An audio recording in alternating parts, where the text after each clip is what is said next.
আজকেও আছে সাদা ভাত, আর এটা হলো আলু দিয়ে আর কী বলে নিম পাতা ভাজা মাখা, আর এটা কাঁচকলা, আর এটা হলো কুমড়ো ফুলের বড়া।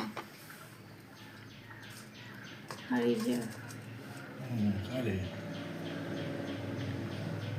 ওইটা হলো ওই শিম টিম দিয়ে মাছের ঝোল করেছি আর মসুর ডাল করেছি।